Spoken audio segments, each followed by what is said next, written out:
The 10 Commandments of Online Dating. Don't say what you don't mean. When we meet someone we fancy online, it's tempting to become an effusive people pleaser in the hope that your affections will be reciprocated. Going overboard with the compliments early on will either sound inauthentic or engender false hope. That can cause problems down the line. If you mean it, say it. Don't lie about yourself. Men are most likely to lie about their occupations on dating apps, whereas women tend to use old pictures or heavily edited recent ones. Most lies people tell on dating apps aim to portray them in a way they think the other person will deem attractive. But tailoring your online image will set your date up for disappointment. Don't use emojis. Research indicates that only 8% of people think sending an emoji message will get you a reply in the first instance. It gives the impression that you have a small vocabulary and are lazy.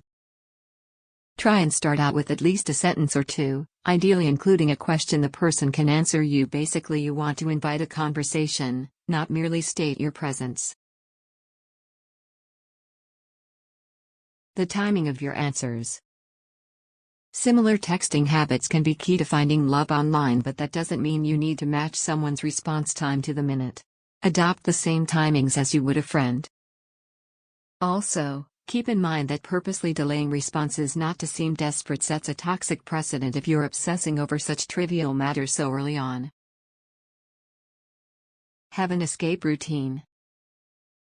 It's key to have an exit strategy prepared in case you end up meeting with someone who is clearly not a good match for you. Otherwise, you might find yourself stuck for an extended period of time with them. Some general rules of practice: be polite, don't tell a far-fetched lie, and never dine and dash. Ignore advice from couples who met Earl. Those who met in real life may be out of touch with the dating landscape and even more with best practices of online dating. Don't date too many. Things can get messy if you start dating several people at once.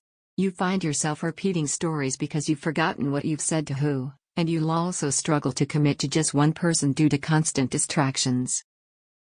Once you start seeing someone frequently, focus on one person at a time. Read verbal and nonverbal cues. It's important to be aware of what your match is and isn't comfortable with in terms of physical intimacy. Read the situation and, if you're unsure, be straightforward and have a conversation about it. In these instances, it is always better to be safe than sorry. Try to split the bill. A YouGov study from 2017 found that 40% of men think they should always pay for the first date, while just 29% of women felt the same.